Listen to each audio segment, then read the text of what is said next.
Là, on est à 11 heures et même comme il va y avoir des gens qui vont se brancher probablement dans les prochaines minutes, je vais quand même présenter le conférencier d'aujourd'hui, Maxence Martin.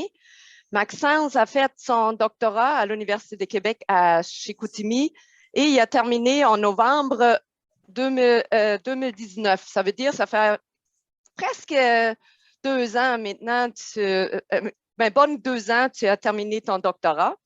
Avant, Maxence avait étudié en France, dans l'Université Lorraine.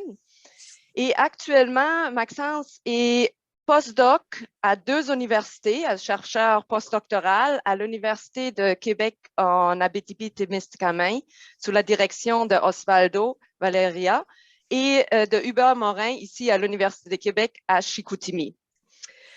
La présentation aujourd'hui est quand même en lien avec qu'est-ce qu'il fait actuellement durant son postdoc parce qu'il travaille sur des vieilles forêts. Il va probablement présenter des choses qu'il fait actuellement. Et qu'est-ce qui est spécial avec Maxence?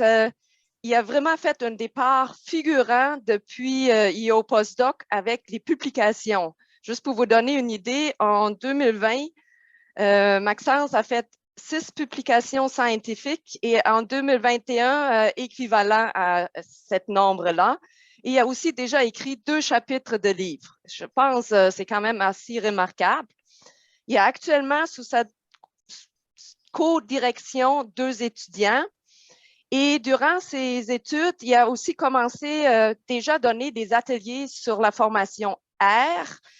Et je suis sûre aujourd'hui, on va attendre quelque chose un peu spécial sur la vulgarisation de la science sous une forme musicale il a aussi fait quelque chose de spécial qui sort un peu de qu'est-ce qu'on trouve normalement chez les étudiants.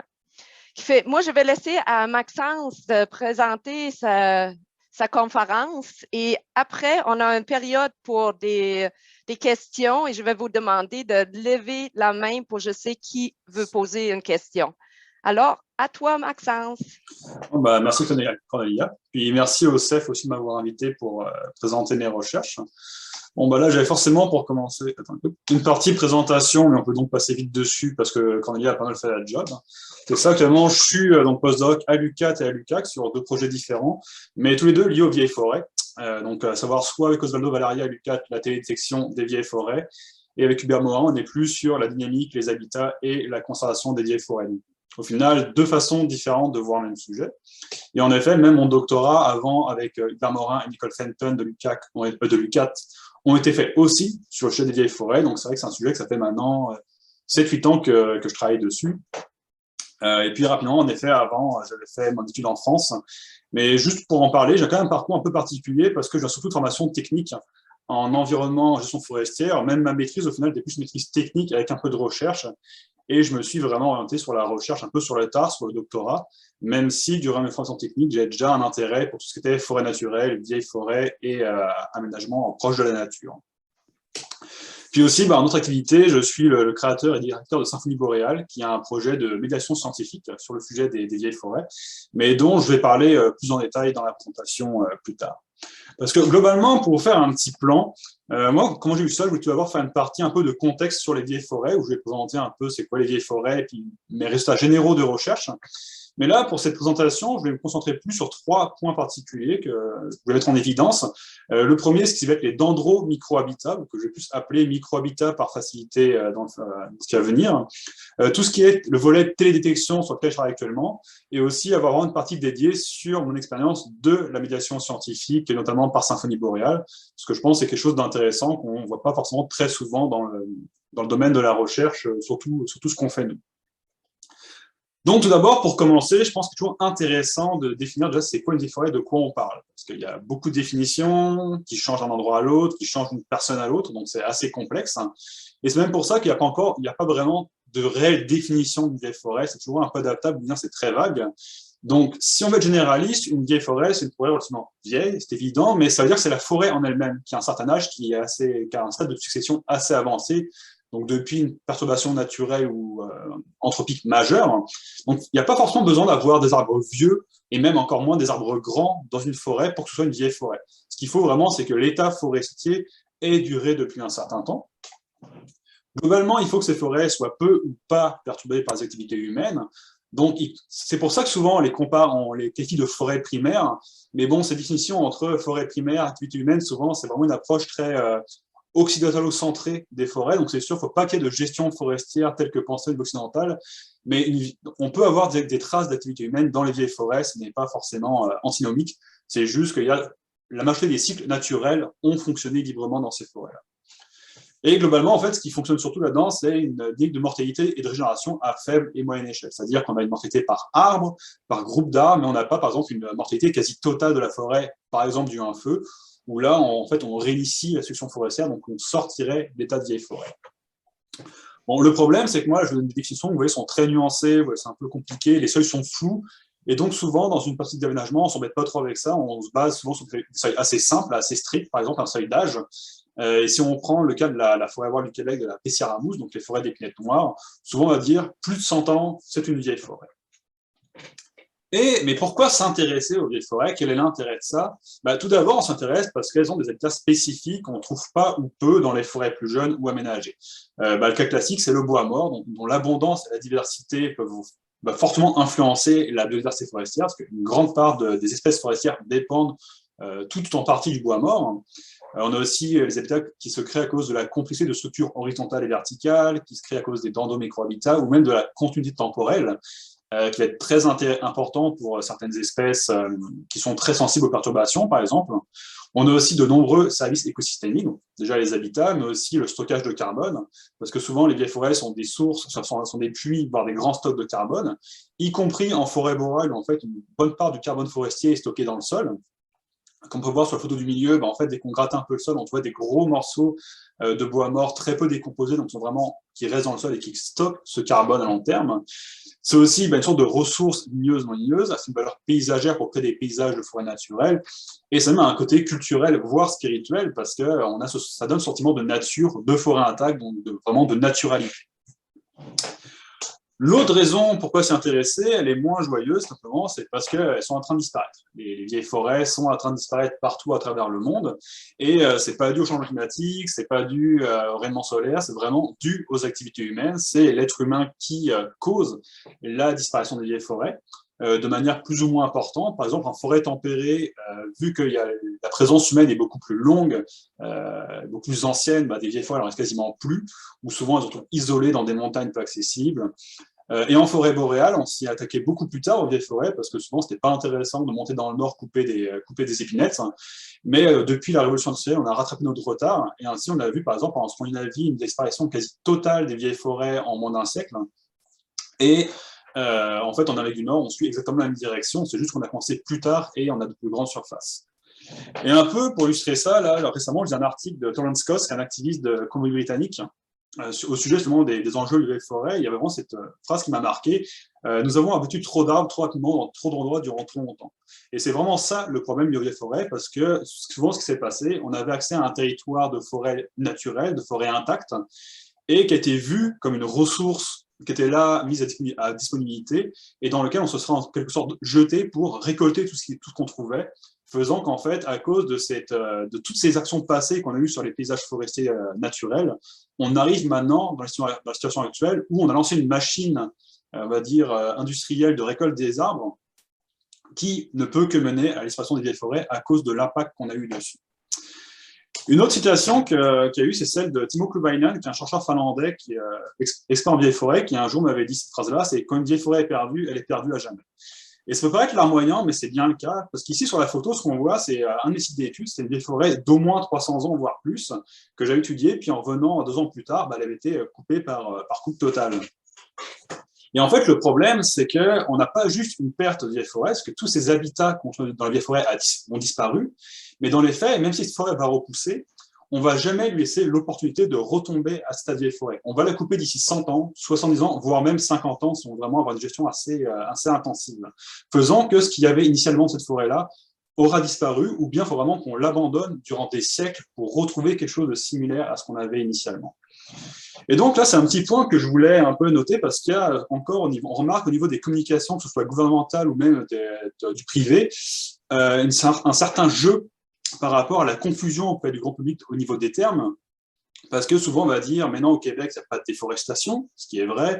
Récemment, on a vu le forestier en chef qui a fait un document pour dire qu'il n'y a pas de surexploitation des forêts, c'est-à-dire qu'on ne récolte pas plus de bois qu'il n'en pousse, ce qui est vrai. Mais le problème, en fait, il n'est pas là pour les vieilles forêts. Parce qu'en effet, si on prend l'exemple de cette forêt qui a été coupée, oui, il n'y a pas de déforestation, on l'a coupée, mais il y a une forêt qui va repousser derrière. Donc, on garde l'état forestier. On peut se dire, oui, il n'y a pas de surexploitation parce que globalement, on ne coupe pas plus de bois qu'il n'en pousse. Mais dans le fait, ce qu'on a, c'est une dégradation. On a une perte d'habitat, c'est-à-dire qu'on va maintenir un habitat forestier, mais qui va être dégradé parce qu'on va perdre des habitats spécifiques, des fonctions spécifiques de l'écosystème. Et le meilleur exemple pour ça, pour illustrer, c'est le caribou forestier, dont les populations en fait s'effondrent en grande partie à cause de la disparition des vieilles forêts. Et sa disparition, c'est pas un problème de déforestation, c'est pas un problème de surexploitation, c'est juste un problème de dégradation de son habitat qui est fragmenté avec des forêts plus jeunes et qui donc ne fournissent plus son habitat nécessaire. Et par conséquent, moi, dans ce contexte-là, je m'inscris dans en fait, une recherche sur vraiment comprendre la diversité des vieilles forêts. Parce que, comme je disais tantôt, souvent on va dire une vieille forêt, c'est une forêt de plus de 100 ans, puis on s'arrêtait là. Mais le problème, c'est que c'est insuffisant, parce qu'une forêt qui a 101 ans et une forêt qui a 300 ans, est-ce que c'est la même chose? Une forêt de 200 ans qui pousse dans une tourbière et une forêt de 200 ans qui est sur un sol très fertile, est-ce que c'est la même chose?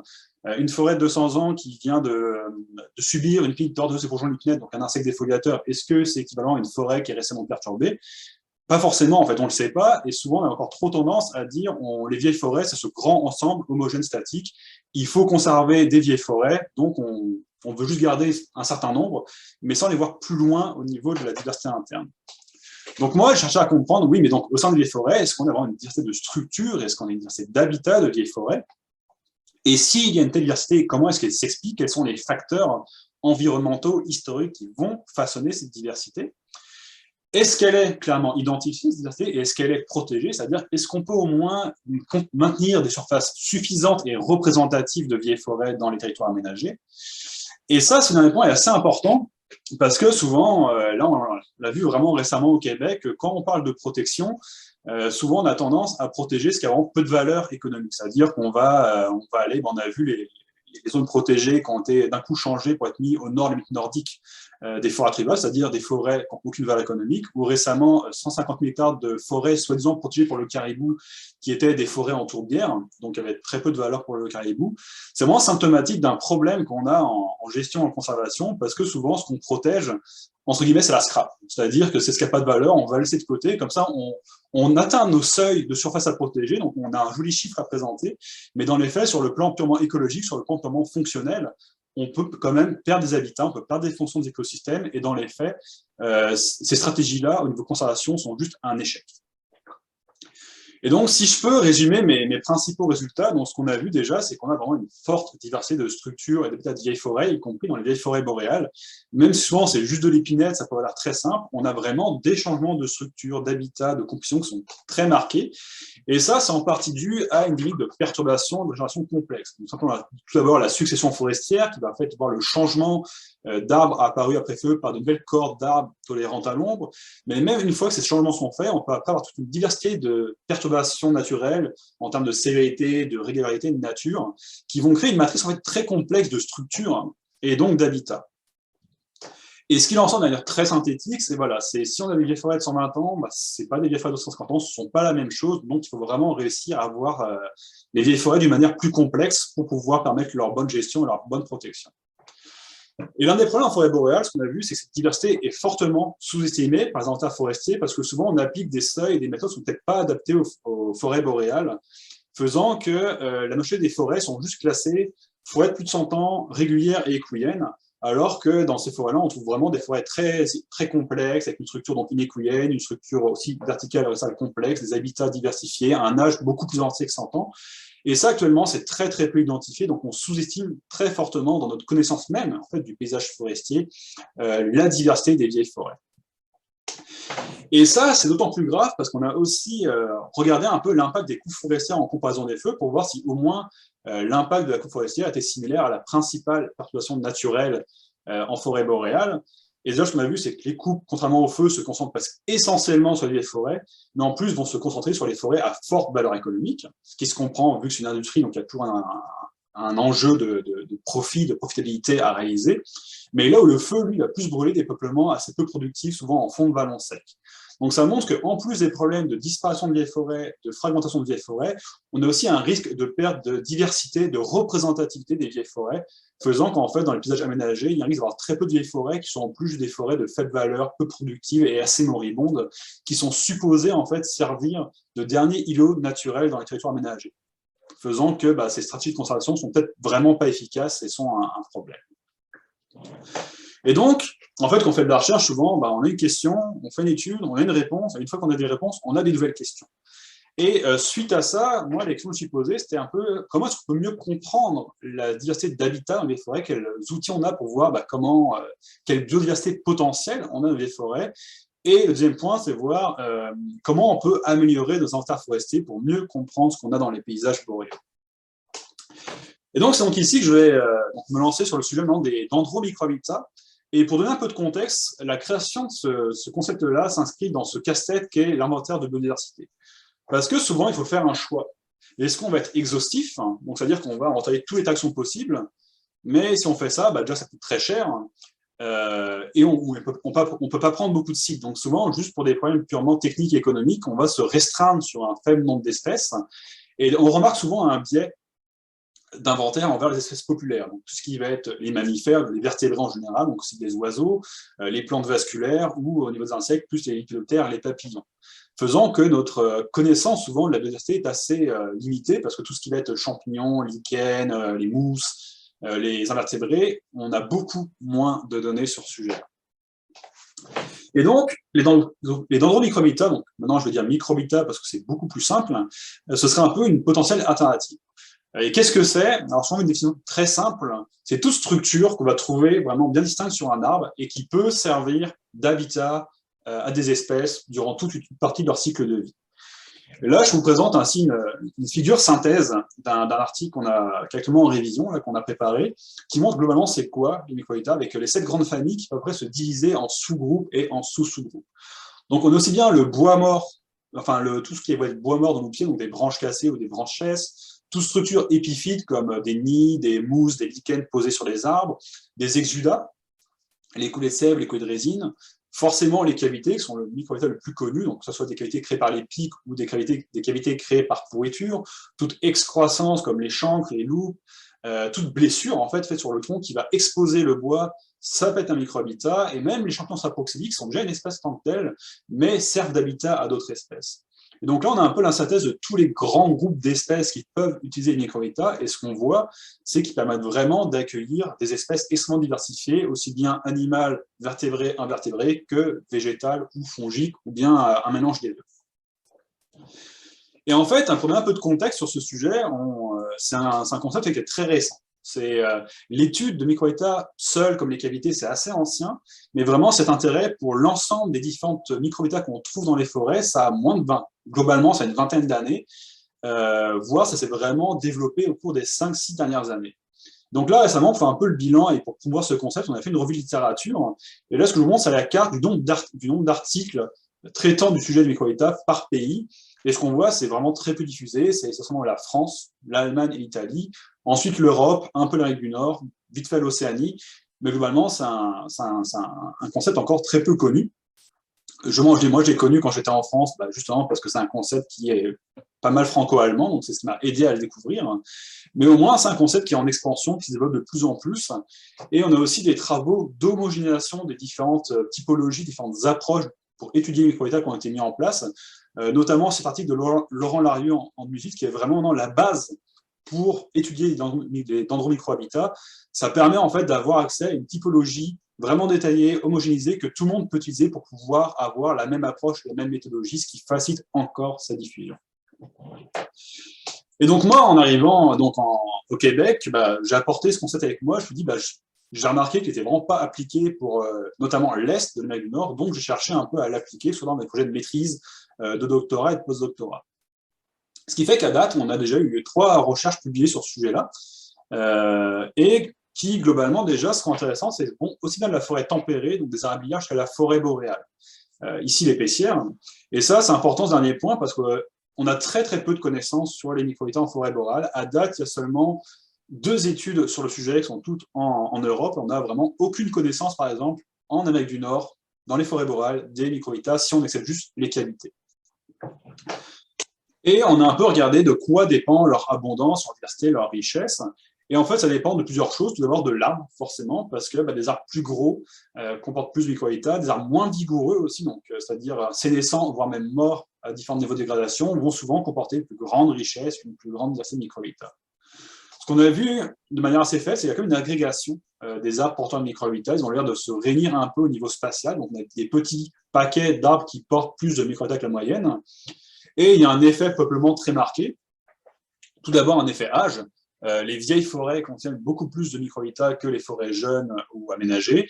Et après, l'historique des perturbations va beaucoup jouer sur la présence, c'est-à-dire que même au sein des vieilles forêts, on peut avoir des grands changements de caractéristiques de microhabitats d'un peuplement à l'autre. Selon en fait ce qui s'est passé, selon depuis combien de temps il y a eu le dernier feu, selon quelles perturbations secondaires il y a eu entre-temps, par exemple.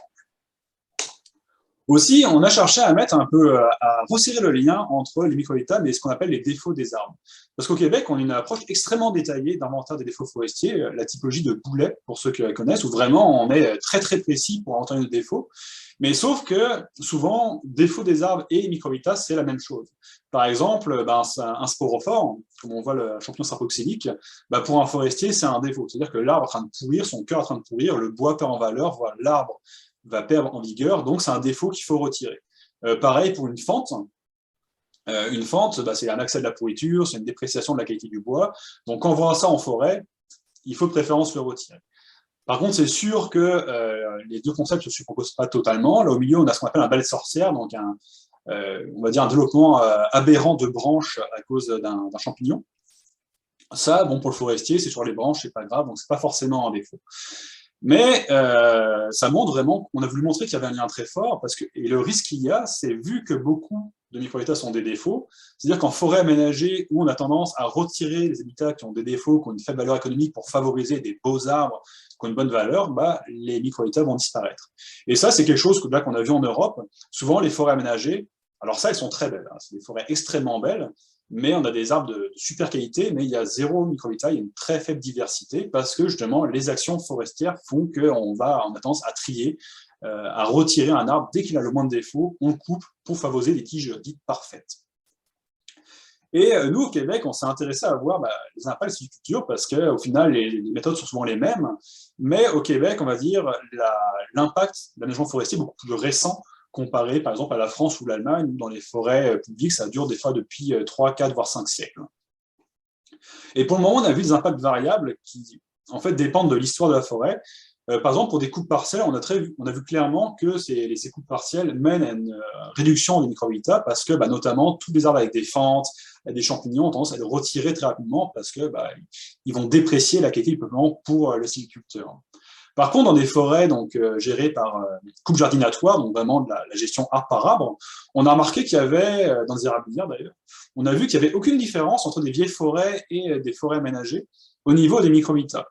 Mais là, ce qui est intéressant, c'est parce que ces forêts, même si maintenant elles sont gérées par coupe jardinatoire, avant elles étaient gérées par ce qu'on appelle la coupe à diamètre limite. Et en fait, la coupe à diamètre limite, c'est une façon de faire où globalement on entrait dans la forêt, on repérait le plus bel arbre, on coupait le plus bel arbre et on repartait avec. Le problème de ça, ça veut dire qu'en 3-4 coupes, on a coupé tous les beaux arbres, il reste juste des arbres moches. Et en fait, la coupe à diamètre limite a mené une forte dégradation de la qualité des forêts tempérées au Québec, mais aussi dans l'Est des États-Unis. Parce que justement, plutôt qu'essayer de nettoyer la forêt pour garder que les arbres les plus beaux, en fait, on augmentait artificiellement l'abondance d'arbres un peu moches aux dépens des beaux. Et ça, en fait, ça a pu augmenter artificiellement l'abondance de microhabitats dans ces forêts, ce qui fait qu'on est actuellement dans une phase où on ne voit pas encore l'impact de l'aménagement forestier qui va nettoyer, entre guillemets, la forêt, parce qu'on a juste commencé à faire des coupes jardinatoires où, à l'inverse, on va d'abord retirer les arbres porteurs de défauts pour garder les belles tiges. Donc, ce que ça montre, c'est contrairement à l'Europe, on sera encore à une phase où on peut encore s'adapter pour bien comprendre que même si il est important au niveau économique de garder des belles tiges de forte valeur, c'est pas pour autant qu'il faut vraiment nettoyer les forêts au maximum et garder des arbres porteurs de défauts qui pourraient avoir une valeur écologique.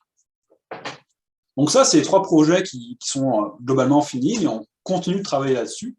Tout d'abord avec un projet de maîtrise, donc le projet d'Inaïs Diamant, que je co-supervise avec Hubert Morin et Junior Tremblay d'Environnement Changement Climatique Canada, où là, on s'intéresse à la forêt boréale mixte, donc la sapinière dans le parc national des Monts-Valin, où on cherche à comprendre le lien entre la vie faune et les éléments de vieille forêt, ce qui inclut les microhabitats. Et ça, c'est intéressant parce que globalement, ce sera la première recherche en Amérique du Nord où on va vraiment chercher un lien entre certaines espèces et les microhabitats. Puis l'autre aspect bien de ce projet, c'est qu'on a maintenant des placettes où on a inventorié les microhabitats dans des vieilles forêts protégées, vu que c'est un parc, ce qui fait que ça peut être d'excellents laboratoires si on veut continuer l'étude des microhabitats en s'intéressant à d'autres taxes. Si on va inventorier les lichens, les mousses, les insectes, on a actuellement accès à une quarantaine de placettes qui sont déjà prêtes, où on pourrait faire des inventaires complémentaires. Puis un dernier projet dont je parlais tantôt, c'est avec une équipe donc du Canada, des États-Unis et de France. On s'est mis ensemble pour réaliser une revue systématique de littérature, pour justement essayer un peu de montrer le potentiel du concept d'équalité, mais aussi tous les gap knowledge, tous les trous dans les connaissances, on va dire, qu'on peut avoir sur le sujet, pour un peu pousser l'intérêt sur le sujet, notamment en dehors de l'Europe, pour pouvoir montrer aussi en Amérique du Nord, mais même ailleurs, que c'est un concept intéressant, qu'il y a encore beaucoup de choses à découvrir, et qui donc mériterait d'être étudié plus largement. Donc, un travail qui actuellement a juste été soumis, donc on espère que la révision se passera bien, mais donc et on espère aussi qu'en faisant une telle littérature, on pourra amener plus d'intérêt pour les microhabitats en dehors seulement de l'Europe de l'Ouest. Donc c'est la pause, un peu d'eau. Et on passe maintenant à l'autre partie qui est la télédétection. Parce que, comme c'est tantôt, c'est bien de savoir que les vieilles forêts sont potentiellement très diversifiées. Mais ce qu'il faut savoir avant tout, c'est où est-ce qu'elles se situent ces vieilles forêts, et surtout, est-ce qu'on peut être capable donc, de savoir dans l'espace, donc sur vraiment des grandes surfaces continues, quels différents types de vieilles forêts on a dans le paysage. Et comme je disais en introduction, malheureusement, on a vraiment des performances très limitées de photo-interprétation, sans doute en grande partie parce qu'on utilise pour ça des seuils assez arbitraires qui vont dire appliqués à l'ensemble de la forêt du Québec, donc de la forêt tempérée et la forêt boréale, qui peut mener à une sous-classification des vieilles forêts. De plus, il y a un problème un peu de base dans les forêts boréales, donc pour faire un peu d'écologie. Quelque chose d'assez spécifique à la forêt boréale, c'est que dans le cas de la destruction forestière, après une perturbation vraiment sévère comme un feu, une coupe, ou vraiment une épidémie très sévère de tordeuse, on peut avoir aussi bien une régénération d'espèces intolérantes à l'ombre, vraiment des pionniers qui vont disparaître au cours de la succession, mais on peut aussi avoir une régénération d'espèces tolérantes à l'ombre, c'est-à-dire comme le sapin, l'épinette, qui vont se maintenir aussi au sein de vieilles forêts. Et ça rend les choses assez compliquées, parce que déjà, quand on a un vraiment changement de vie de pionniers jusqu'à des espèces de fin de succession tolérantes à l'ombre, c'est facile de dire, bon là j'ai une forêt qui est jeune parce que ce sont des pionniers, maintenant j'ai une forêt qui est vieille parce que ce sont des espèces tolérantes à l'ombre de fin de succession. Par contre, quand on a du sapin ou une épinette depuis le début et qu'il y a que la succession, on a toujours du sapin et une épinette, c'est sûr que faire la différence, ça peut être pas mal plus compliqué. Ensuite, l'enjeu, c'est au sein de ces forêts-là, on va pas avoir des changements de structure dans le temps, donc à cause de la transition vers ces vieilles forêts, mais même une fois le stade de vieille forêt dite vraie atteint, on peut encore avoir des structures qui changent en fonction des perturbations naturelles, avec des ouvertures et des fermetures de la canopée. Donc comme on voit, on a quand même des choses assez complexes dans ces forêts-là, on a quand même on peut avoir beaucoup de variations de structure de composition, et le problème actuel, c'est qu'avec des seuils un peu trop, on va dire, généraux de vieilles forêts, ça fait que beaucoup de types de peuplements différents peuvent être classés vieilles forêts. Ce qui fait qu'on a une catégorisation du paysage, mais qui nous apprend vraiment des choses très limitées, parce que c'est bien de savoir que tout ça sont potentiellement des vieilles forêts, mais globalement, on ne sait pas ce qu'on a là-dedans. Et donc, l'idée qu'on a eue avec Osvaldo Valeria, c'est vu qu'actuellement on a développé la technologie LiDAR au Québec, c'est-à-dire une technologie qui fonctionne par balayage laser aérien, où en fait on envoie des impulsions laser par un aéroplane, et on recapte le rebond de l'impulsion laser, et comme ça on peut reconstruire en 3 dimensions la structure forestière sur de larges espaces. Donc en fait, c'est un grand apport par rapport à la photo-interprétation, parce qu'une photo, c'est une image en 2 dimensions, et au moins là, on a accès à une image en 3 dimensions, duquel on peut sortir peut-être plus d'informations. Donc nous, le but là, c'était de voir, est-ce qu'avec le LiDAR, on est capable de sortir des métriques et des méthodes permettant de mieux distinguer différents types de vieilles forêts. Donc, à date, on a déjà une première étude publiée sur le sujet où on essaie de distinguer les vieilles forêts en se basant sur l'historique des perturbations, c'est-à-dire quand est-ce que ça avait brûlé, quand est-ce que ça a été coupé, ou est-ce que des tordeuses de bourgeons de l'épinette étaient passées là-dedans et avaient fait des gros dégâts. Donc, ça a été fait toujours dans le parc national des Monts-Valin, parce qu'il y avait des grands massifs contenus de vieilles forêts dans ce parc-là. Et c'est dans le contexte de la Sepinière, donc un endroit où la tordeuse des bourgeons peut faire d'assez grands dégâts, et où en plus il y a eu un feu de forêt au début de 1900 dans ce parc. Et on a cherché à cartographier sur une échelle d'1 hectare, donc 100 mètres par 100 mètres, les structures forestières.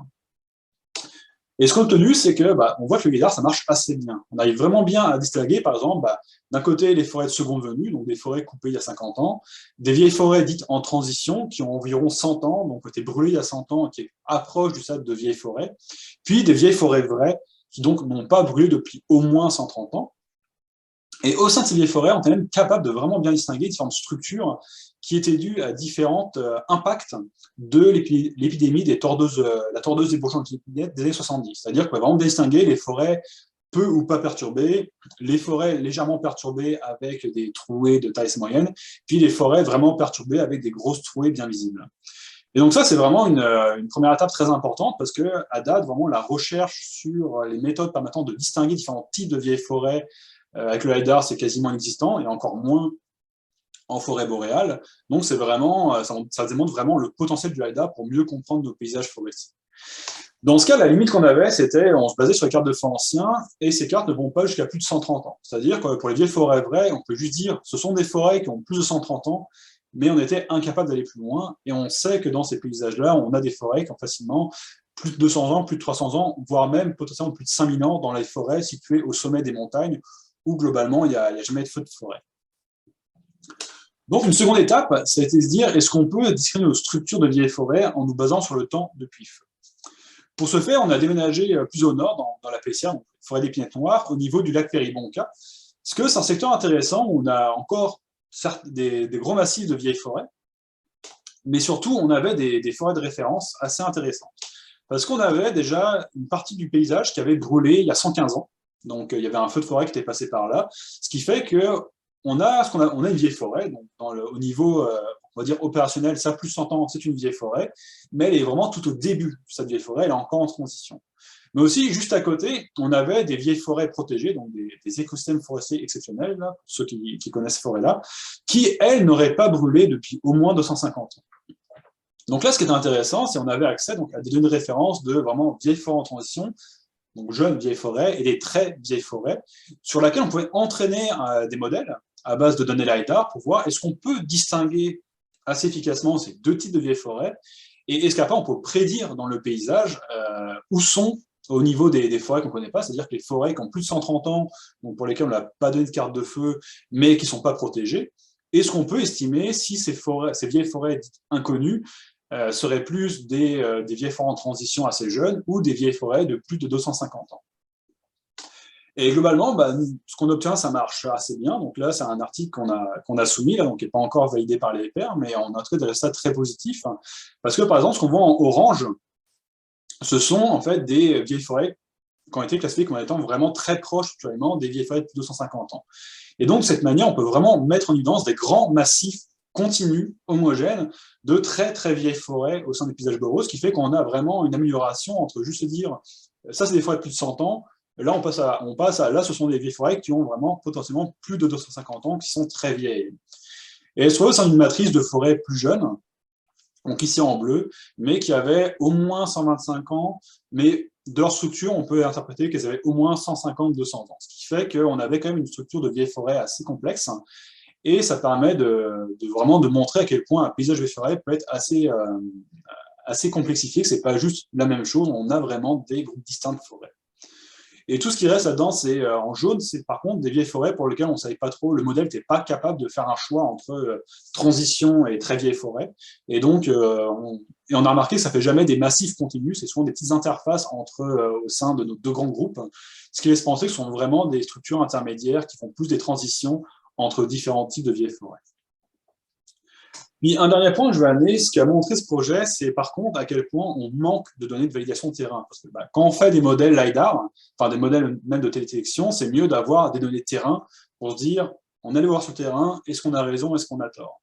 Et là où, avec des données obtenues à partir d'inventaires de vieilles forêts que j'ai fait dans mon doctorat, on avait vraiment quelque chose de cohérent, des bonnes prédictions, avec les données obtenues à partir des inventaires forestiers de la province du Québec, on avait vraiment très peu de résultats. Et ça, c'est dû à un biais qui est bien connu de ces données-là, c'est-à-dire que les carottages d'arbres qu'on fait dans ces forêts, donc les carottes d'arbres dominants à peu près 1 mètre de hauteur, sous-estiment grandement l'âge des forêts quand celui-ci dépasse 150 ans. Parce que souvent, dans une vieille forêt, les arbres dominants, ce n'est pas les plus vieux. Et puis, si on prend une carotte à peu près 1 mètre de hauteur, on rate toute la suppression, enfin toute la phase d'oppression juvénile, ce qui fait qu'on sous-estime gravement l'âge des forêts. Et là, ce que ça montre, c'est que c'est des terrains, pourtant, des interprovinciaux, c'est les données les plus abondantes, on en a partout en forêt boréale, mais elles ne sont pas assez précises pour nous permettre de valider nos modèles à grande échelle. Et donc ça peut être un problème parce que ça démontre aussi comment notre connaissance terrain des vieilles forêts au Québec est vraiment très limitée et qu'il faudrait sans doute développer des programmes permettant de faire des inventaires beaucoup plus précis des vieilles forêts du Québec, avec vraiment des inventaires terrain, pour pouvoir vraiment proposer des modèles, puis après des solutions de gestion pas mal plus pertinentes. Donc, c'est tout pour un peu la science. Maintenant, on peut passer vraiment à un domaine totalement différent, toujours la science, mais on arrive maintenant à quelque chose d'assez différent, qui est la médiation scientifique. Parce que globalement, durant mon doctorat, je me suis retrouvé face à un problème, c'est-à-dire que le sujet des forêts, c'est quand même un sujet qui est au niveau de la société qui est assez important, qui est assez grave, et pour lequel il y a très peu de moyens d'accès à des connaissances vraiment pertinentes auprès du grand public, voire même, on peut dire qu'il y a des campagnes d'information qui sont quand même sacrément biaisées dans certaines directions, qui peut-être ne présentent pas la vision la plus objective des vieilles forêts par rapport à ce qu'on sait de l'écologie scientifique. Sauf que le problème, c'est que quand on veut vulgariser la science, c'est assez dur de trouver un moyen d'attirer l'attention. Parce que, par exemple, à date, ma présentation, j'ai vraiment essayé de garder ça le plus simple possible. Je n'ai pas sorti des grands graphiques, des grands modèles, ce genre de choses. Mais même là, auprès du grand public, ça n'accroche pas ce genre d'approche parce que c'est trop, en général, c'est un peu trop brut, on va dire. Et c'est pas assez curieux. Et donc, c'était trouver un moyen un peu plus didactique, un peu plus attractif et original d'attirer l'attention sur un sujet pour ensuite permettre d'expliquer un peu mieux l'écologie des vieilles forêts. Et donc, durant mon doctorat, j'ai beaucoup travaillé sur scène de croissance. Et c'est là qu'à un moment, il est venu l'idée de se dire, mais en fait, au final, les cernes de croissance nous donnent des informations sur ce qu'a vécu chaque arbre. Et ce qu'on vécu est pas plus loin, c'est-à-dire qu'on a des changements de croissance, comme ici, on peut deviner que c'est passé quelque chose. Par exemple, cet arbre-là, on voit qu'il avait une croissance assez faible initialement, puis d'un coup, sa croissance a fortement augmenté. Ça sous-entend qu'il y a une perturbation qui a tué des arbres plus grands que lui à une époque et a dégagé de l'espace pour permettre à l'arbre de pousser. Et sauf que montrer ça de manière juste avec des photos et des graphiques, c'est pas très important. Mais en fait, je me suis dit, on peut potentiellement retranscrire cette croissance en musique en faisant en sorte que la hauteur des notes, le ton des notes va dépendre de la croissance. Donc plus la croissance est faible, plus les notes sont graves, et plus la croissance est forte, plus les notes sont aiguës. Et donc bon, ça m'a quand même pris 2 ans à trouver comment faire avec R pour avoir mes données dendrochronologiques et les transformer en musique, mais à la fin, j'ai réussi. Et ce qui est bien, c'est qu'avec ça, en fait, on obtient des mélodies pour chaque arbre, et juste la mélodie permet de nous renseigner ainsi sur la vie de l'arbre. Est-ce qu'il a poussé rapidement après un feu? Est-ce qu'il a une période d'oppression sous couvert de grands arbres durant sa jeunesse, puis après, ça a augmenté d'un coup? Et surtout, c'est une fois qu'on groupe toutes ces mélodies à l'échelle du peuplement, on peut comme ça vraiment retracer l'histoire globale, la vie globale de cette forêt. Et donc, c'est dans ce contexte qu'est créé Symphonie Borale, qui est un projet en fait, donc, de médiation scientifique par les arts qui vise à un peu informer, vulgariser sur ce sujet des vieilles forêts, notamment par le biais de la musique. Donc pour ceux qui ne connaissent pas Symphonie Borale, je peux vous mettre un petit extrait un peu rapide, puis après je vous dirai ce que ça signifie concrètement.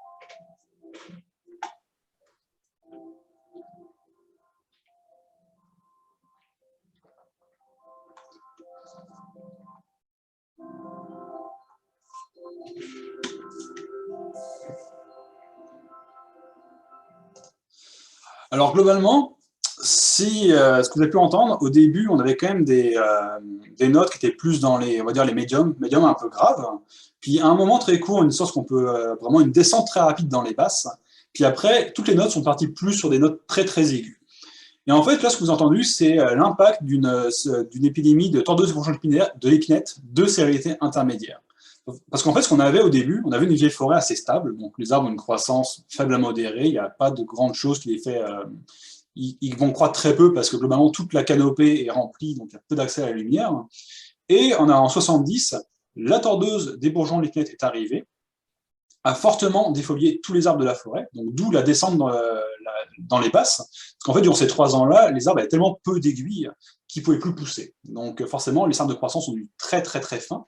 Puis après, en fait, l'épidémie a causé la mort de la grande majorité des arbres dominants, donc des plus grands arbres, ce qui a donné d'un coup un très grand accès à la lumière à toutes les espèces du sous-étage qui ont pu profiter de cette ouverture pour d'un coup augmenter fortement leur croissance et donc mener à ce qui explique cette explosion de notes aiguës, parce que ces arbres, avant, ils patientaient sous le monde des grands, les grands arbres sont morts, et d'un coup, leur croissance augmente, et donc d'une manière musicale, on peut retracer l'histoire de cette forêt, et aussi d'une manière musicale, et quand même, vous voyez, assez harmonique, assez belle.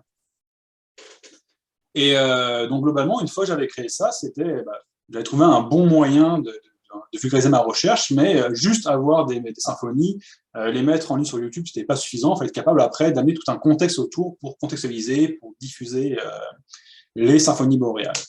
Et donc, c'est dans ce contexte-là, je me suis entouré donc, de collègues donc, en art et en sciences, donc Frédéric Tremblay, Valentin Bouteau, François Quentin et Alexa Tremblay-Francoeur, qui depuis, en fait, maintenant depuis 3 ans, m'épaulent dans ce projet.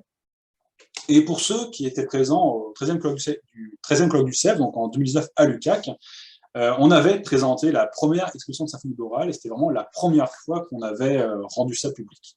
Donc c'est un projet qui est encore assez jeune, parce qu'il a fallu 2 ans pour réussir à créer les symphonies, mais vraiment le rendu public de symphonie borale est quelque chose qui est encore très très jeune. Et pourtant, malgré ça, c'est un projet qui s'étend vite et sur lequel on a quand même beaucoup travaillé, parce qu'on a maintenant beaucoup de projets en cours. Tout d'abord, une exposition artistique immersive, qui est en fait une version améliorée de ce qu'on a pu faire au CEF il y a 2 ans, qu'on va encore diffuser l'année prochaine à Val d'Or, à Ville-Marie, durant l'hiver, sachant qu'on aura peut-être un 3e lieu d'exposition pour l'été, mais c'est encore à définir. On a aussi créé une exposition de format réduit, en fait, parce que l'exposition immersive, elle est quand même assez lourde, elle prend du stock, elle prend du matériel, elle prend du temps à installer aussi. L'exposition réduite, elle, c'est vraiment le but, c'est pour la déplacer très rapidement d'un endroit à l'autre, dans des petites surfaces, par exemple pour une fin de semaine. À date, on n'a pas encore eu l'occasion vraiment de l'utiliser parce que forcément la Covid complexifie un peu tout ce qui est événement culturel, mais au moins elle est prête à être utilisée au besoin. On a déjà de l'intérêt pour son utilisation dans les prochaines années. Forcément, il y a le côté Internet. Donc, si jamais ça vous intéresse, Symphonie Borale, on a un site Internet sur lequel il y a beaucoup d'informations, il y a accès aux symphonies, donc n'hésitez pas à y faire un tour. La partie, personnellement, avec laquelle j'aime le moins, c'est les réseaux sociaux. C'est certain que dorénavant, c'est un incontournable, c'est même très utile pour diffuser, mais les réseaux sociaux, c'est quelque chose qui demande beaucoup de temps, beaucoup d'investissement, c'est assez compliqué. Puis il y a vraiment, par exemple, des réseaux comme Instagram, auxquels 2 ans après, je comprends toujours rien. Mais on essaie quand même d'être actif sur nos réseaux pour pouvoir, vraiment partager au maximum Symphonie boréale. Et on a quand même des projets encore plus intéressants. Par exemple, un projet de réalité virtuelle qui, mine de rien, est assez avancé, où en fait, on ne veut pas juste se contenter de vous faire écouter des symphonies, puis vous proposer des projections des aquarelles. C'est carrément une expérience dans laquelle on va être immergé dans une forêt, on va voir les arbres pousser autour de soi, donc à taille réelle, grâce à la VR, et les arbres en poussant continueront de jouer leur symphonie, dont justement les changements de notes, la vitesse de croissance, va dépendre en fait de la symphonie en elle-même, de la mélodie en elle-même. Donc vraiment, ce sera un moyen d'être immergé au sein même de la forêt, de la voir pousser sur plusieurs siècles d'une manière imagée, artistique, en 3 dimensions, et donc d'une manière dynamique. Et ça, c'est un projet qui est vraiment fascinant, qui est vraiment super cool, et en fait, qui est déjà assez avancé. On espère pouvoir présenter une démo en mars de l'année prochaine, parce qu'on a déjà des financements, des partenaires pour faire ça. Donc, si vous êtes intéressés, suivez-nous, parce que d'ici quelques mois, on devrait être capable de vous en montrer beaucoup plus.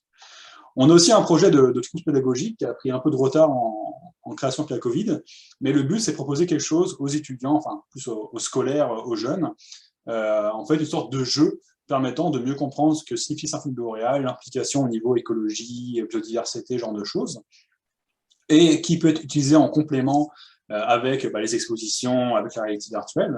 Donc là, c'est pareil, on espère que début 2022, ce sera prêt. Et des choses même encore plus impressionnantes, c'est on a carrément des concerts maintenant Symphonie boréale, enfin pas que Symphonie boréale, mais j'avais été contacté par l'orchestre Symphonie du Saguenay-Lac-Saint-Jean, qui était intéressé tout simplement à faire une retranscription pour orchestre symphonique des symphonies boréales. Et donc, c'est quelque chose qu'on a à faire avec Yannick Plamondon et Benoît Fortier du Conservatoire de Québec, même si c'est plus Yannick et Benoît qui ont fait la chose. Moi, je suis là derrière supervisé, mais c'est eux qui ont fait l'adaptation. Mais il y a une pièce vraiment pour orchestre qui a été créée à partir de la Symphonie boréale. Cette pièce devait être jouée, existe depuis 2 ans. Elle devait être jouée juste lors du premier confinement, ce qui fait que depuis, on n'a plus l'occasion de la jouer. Mais fort heureusement, elle va être jouée pareil en mars à Alma et à Dobbistassini. Donc ce sera la première fois que vraiment l'orchestre du Saguenay va jouer l'adaptation pour orchestre d'une symphonie boréale. Donc, quelque chose d'assez étonnant comme expérience. Et moi, ce que je voulais vous parler un petit peu plus, pas juste faire la promo de Symphonie boréale, mais un peu le bilan que j'en fais, moi, en tant que chercheur postdoctoral, de toute cette implication là-dedans. Parce que, comme je disais, c'est pas. On voit de plus en plus de chercheurs qui essaient de s'impliquer dans la médiation scientifique, dans les arts, à travers les sciences, mais c'est pas encore si répandu que ça commence à venir. Donc, je pense toujours intéressant de partager, moi, le bilan que j'en tire. Et déjà, ce qui est certain, c'est que utiliser des outils plus artistiques ou originaux pour parler de science, c'est efficace. C'est efficace parce qu'on voit que ça attire l'attention, ça permet d'amener même l'intérêt des médias, tout simplement, du grand public, mais aussi juste des médias sur des sujets, parce que comme ça, je peux faire des reportages télévisés, des entretiens radiophoniques, où je pouvais parler de vieilles forêts. Donc comme ça permet d'amener le sujet des vieilles forêts sur la table auprès de beaucoup de gens et ça marche bien. Puis on voit que le projet fait que grandir, donc ça montre qu'on peut vraiment, dans les prochaines années, on pense pouvoir toucher toujours plus un public plus large et donc pouvoir diffuser un peu nos résultats de recherche scientifique à un public toujours plus grand et qui sinon n'aurait jamais connu ça en fait. Donc c'est vraiment un bilan très positif à ce niveau. C'est aussi très formateur, c'est ça parce que travailler ne serait-ce qu'à la communication, à la vulgarisation, mais aussi travailler sur des projets de réalité virtuelle, travailler à monter des projets, monter des expositions, demander des subventions. Tout ça, ça donne beaucoup de nouvelles compétences, beaucoup de nouvelles approches, ne serait-ce même que travailler avec les milieux culturels et artistiques. C'est des milieux qui sont très, très, très différents du milieu scientifique, on ne fonctionne pas du tout de la même façon. Donc aussi, ça apprend pas mal à comment gérer des publics, des praticiens, des professionnels qui n'ont pas vraiment pas du tout le même bagage, la même perspective que soi. Et donc, c'est quelque chose de vraiment extrêmement enrichissant et extrêmement positif.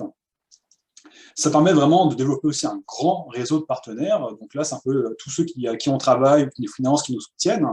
Et c'est vrai que dans l'affaire, c'est des partenaires qui, en tant que chercheurs, certains d'entre eux, on ne serait jamais rentré en contact. Donc il y a l'orchestre, il y a Stratolab, qui est une entreprise de réalité virtuelle, des conservatoires de musique, des entreprises culturelles, même la CEPAC, par exemple, c'est des milieux où des fois plus ou moins proches, mais où de ces manières-là, on peut vraiment rentrer en contact et montrer des projets ensemble et donc vraiment diffuser son réseau de partenaires en dehors de ce milieu de la recherche, voire de l'industrie, par exemple, ou du gouvernement d'ailleurs. Par contre, la balance, il faut le dire clairement, c'est que c'est quelque chose qui est extrêmement gourmand en temps et en énergie. Voilà, ça se fait pas comme ça, c'est monter des projets, que ce soit de la demande des subventions, de la création, après de la réalisation, c'est quelque chose qui est énorme. Je suis quand même très chanceux d'avoir derrière moi mon équipe pour quand même m'aider, avoir ces collègues-là qui sont là pour, comme ça je peux décharger certaines choses sur eux et on peut plus facilement travailler. Mais c'est un peu peut-être une des limites de la chose. Parce que déjà, la recherche, je pense que tout le monde le sait, c'est extrêmement gourmand en temps, ça demande beaucoup de temps. Mais en plus, tout cet aspect médiation, communication est quand même assez peu valorisé dans le monde de la recherche, encore moins pour les chercheurs postdoctoraux, on va dire, où on n'est pas censé avoir un pourcentage de retour à la communauté, par exemple. Donc, ça veut dire souvent, faut prendre ça sur ses soirées, sur ses fins de semaine, sur ses congés. Et donc, c'est quand même quelque chose à prendre en compte parce que aussi efficace, aussi enrichissant et aussi passionnant ce soit, c'est sûr que l'implication en temps et énergie que ça demande, c'est quand même une limite qu'il faut bien prendre en compte, parce que tout le monde n'a pas forcément le temps, la disponibilité ou la possibilité simplement de pouvoir faire ces actions. Donc, on peut espérer peut-être dans le futur avoir toujours des nouvelles méthodes, de nouveaux outils, de nouveaux moyens toujours plus performants pour aider en fait, le monde de la recherche à s'investir dans des approches de médiation scientifique sans que tout ça se fasse, on va dire, aux dépens soit de leur travail, soit de leur santé. On peut dire ça comme ça.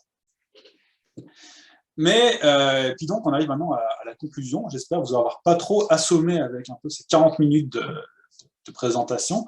Et en fait, pour conclure, je savais pas trop quoi dire, parce que c'est quand même des sujets très différents. Mais je pense que c'est important de noter que tout ce que je vous présente là, alors ce sont des travaux de recherche que j'ai réalisés, mais je ne les ai pas fait seul. Tout ça, c'est un travail collectif, avec ici un peu la liste de tous les gens avec qui j'ai pu collaborer, que ce soit en recherche ou avec Symphonie boréale ces dernières années, sachant que je n'inclus pas tous les étudiants, par exemple, qui m'ont aidé sur le terrain, qui ont pu m'aider ou même en laboratoire. Mais comment, voilà, ce que vous présentez, ça peut paraître beaucoup de choses, beaucoup de travail, mais c'est certain que c'est pas un travail qui s'est fait tout seul, c'est vraiment un travail qui s'est fait par l'entraide de toute une communauté. Et donc, je voulais remercier vraiment sur la fin pour m'avoir aidé à arriver où j'en suis, à me permettre de vous présenter tout ça. Puis pour finir, aussi un aspect un peu autopromotion, parce que si le sujet des vieilles forêts vous intéresse, vous travaillez là-dessus, ou si vous voulez apporter votre pierre au sujet, on a actuellement un numéro spécial qui vient de sortir dans Frontiers in Forest and Global Change sur le sujet des vieilles forêts, autant sur une partie vraiment écologique, aménagement forestier, tout en étant ouvert à toutes les questions historiques, sociales et culturelles. Donc voilà, je pense que ça fait la fin de ma présentation. Donc maintenant, si vous avez des questions, elles sont les bienvenues, en espérant que ce n'était pas trop dense à avaler. Merci, Maxence. Je vois il y a déjà des mains qui applaudissent.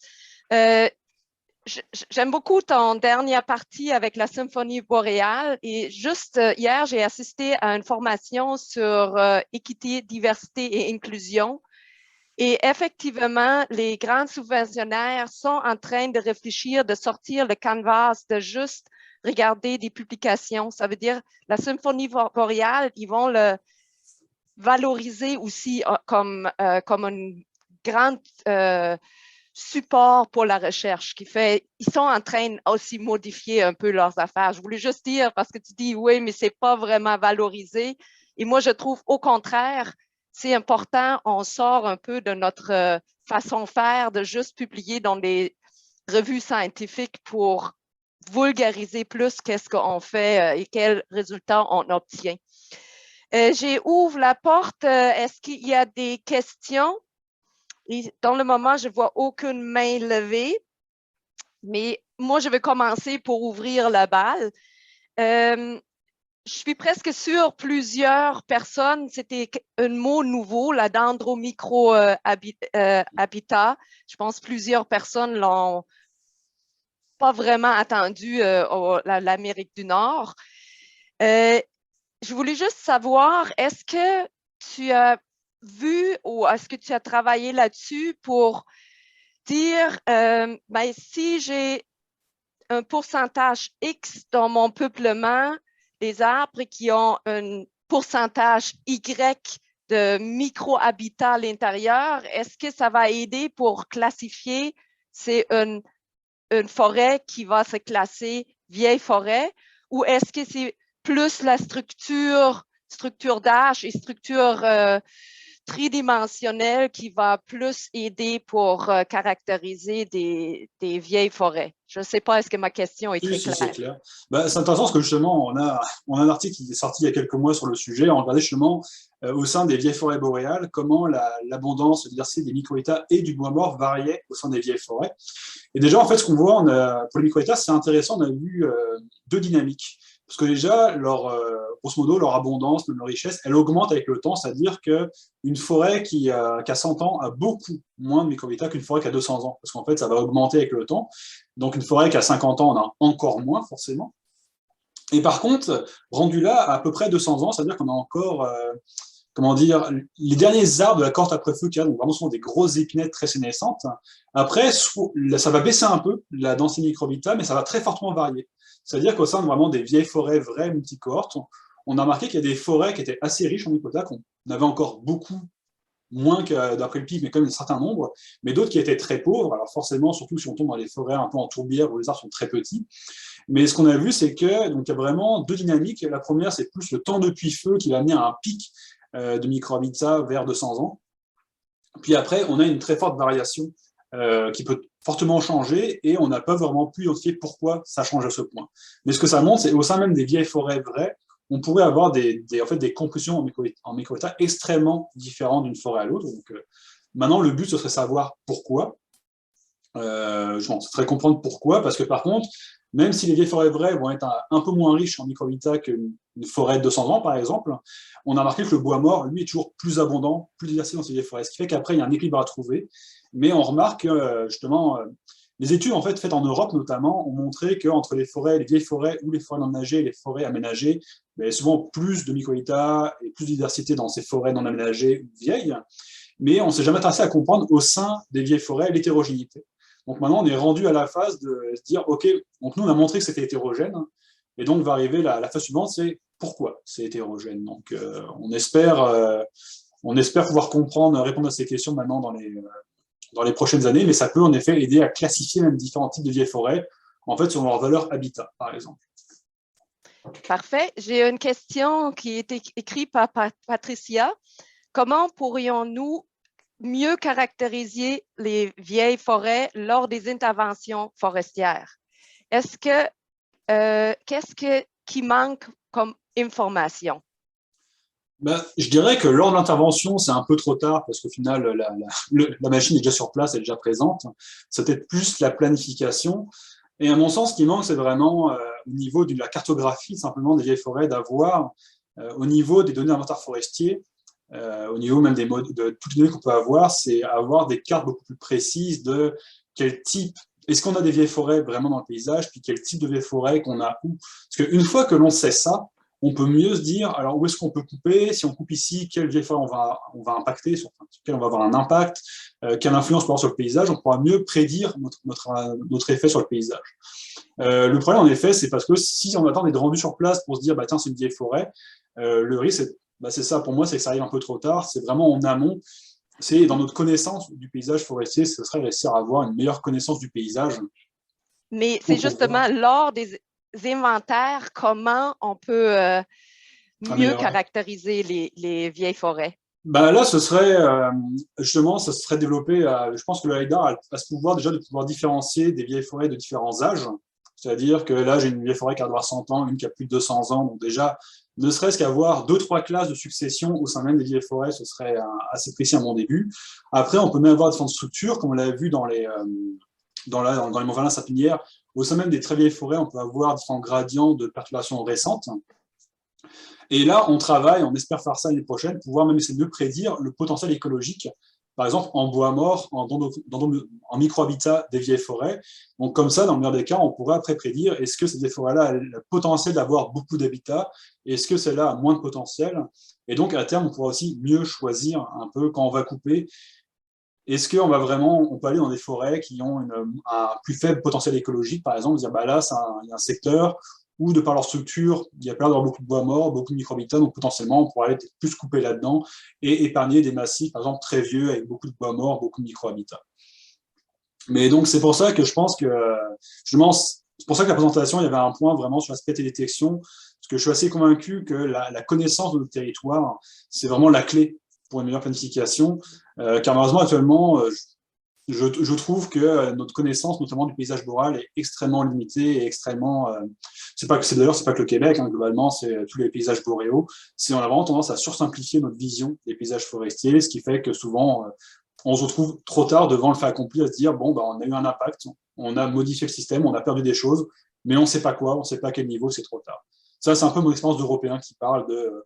On se retrouve devant la fin, dire il n'y a plus rien, bon, bah tant pis, c'est fini, et on ne sait même pas ce qu'il y avait avant. J'ai encore, là, je ne sais pas, ça vient de qui? Où est-ce que le public intéressé par les forêts peut trouver les informations, à part étudier en foresterie?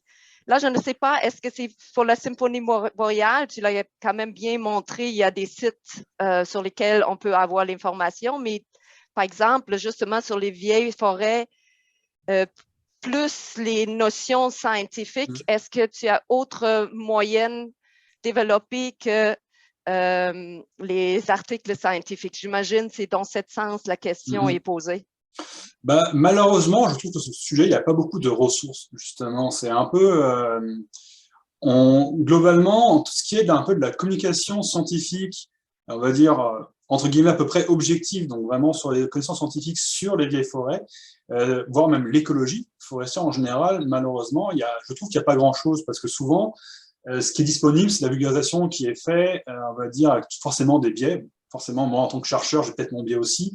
Mais par exemple, si c'est des communications qui sont financées plus par le gouvernement, par des industries, on remarque, ou même d'ailleurs, même les ONG, mais tout le monde même panier, parce que chacun a un peu sa petite ligne politique qui défend, faisant que souvent, bah, moi, en tant qu'écologue, je vois des productions tant de certaines ONG, du gouvernement ou d'industrie, et je vois ça, et comme j'ai dit un peu en introduction, moi, ça me fait sauter parce que on sent que l'information est quand même un peu orientée, un peu squeezée dans un mauvais sens. Même si, après, je trouve qu'il y a quand même, je pense, Nature Québec fait quand même vraiment du bon travail. On sent qu'il y a des associations qui font du bon travail de vulgarisation. Mais souvent, en fait, je pense qu'il faut voir à quel point il y a des scientifiques impliqués dans des associations. C'est peut-être là qui va aider de voir, par exemple, si on a un ONG, est-ce que vraiment il y a un vrai panel de scientifiques qui travaillent là-dedans, à quel point ça peut aider à orienter pour trouver de l'information un peu plus pondérée et objective sur le sujet. Mais ce qui est certain, c'est que vraiment la vulgarisation en écologie forestière, c'est pas courant en fait. C'est vraiment quelque chose de pas courant. Donc, je dirais que malheureusement, on manque de ressources sur ce sujet-là. Donc, ça serait un peu le conseil que je donnerais, tout en disant aussi, le mieux, ça reste toujours d'être prudent, diversifier les sources aussi pour comparer, pour voir ce qui a du bon sens et pas de bon sens, parce que ce qui est important, c'est vrai pour tout, mais c'est mieux de se renseigner avec différentes personnes, différents organismes, différentes même lignes politiques, pour pouvoir peut-être trouver le juste milieu au sein de tout ça. Je ne sais pas si ça répond, en espérant que ça réponde à la question. Là, on a encore une question de Patricia. Est-ce que la rétention d'arbres à vocation écologique lors des coupes partielles peut aider à conserver le microhabitat dans les forêts aménagées? Oui, parce que déjà, c'est sûr que si on compare une coupe totale où on retire tous les arbres, ça marche mieux. Mais globalement, c'est sûr que les coupes partielles, tout ce qui va maintenir des tiges, des arbres sur pied, notamment des arbres plus ou moins gros, c'est mieux parce qu'en fait, c'était déjà des coupes qui vont mieux maintenir ce qu'on appelle les attributs de vieille forêt en général, c'est-à-dire un couvert continu, une certaine complexité structurelle. Donc, c'est certain que ce type de coupe-là peut aider à mieux maintenir les microhabitats. La question qui se pose après, c'est ce que souvent, j'en parlais un peu sur les coupes jardinatoires, et ça peut s'appliquer à peu près toutes les coupes partielles. Le risque, c'est un peu de vouloir après avoir toujours des tiges magnifiques, les plus belles tiges, et donc faire un peu la sélection par le haut et retirer les tiges un peu plus moches. Donc même si la coupe partielle en elle-même a le moyen de maintenir des états porteurs, il faudra aussi trouver un moyen d'avoir des seuils, on va dire, des critères de microhabitat à maintenir. On le fait déjà avec les cavités, par exemple, parce que dorénavant, les arbres des cavités ou avec des nids de rapaces sont protégés parce que c'est reconnu comme pour leur valeur phonique. Et donc, en fait, ça serait juste étendre un peu ce concept pour se dire, on veut faire une coupe partielle, on veut récolter du bois, on veut améliorer le peuplement, mais on cherche aussi à maintenir quand même une certaine diversité d'arbres, habitats, d'empeuplement pour permettre de trouver le meilleur équilibre entre les besoins économiques, écologiques et sociaux des forêts. Merci beaucoup. Je n'ai pas d'autres questions et je pense que tout le monde sont prêts pour manger. C'est l'heure pour manger. Merci infiniment, Maxence. C'était super intéressant et un bon applaudissement pour notre conférencier. Merci Bon après-midi à tout le monde. Bonne journée.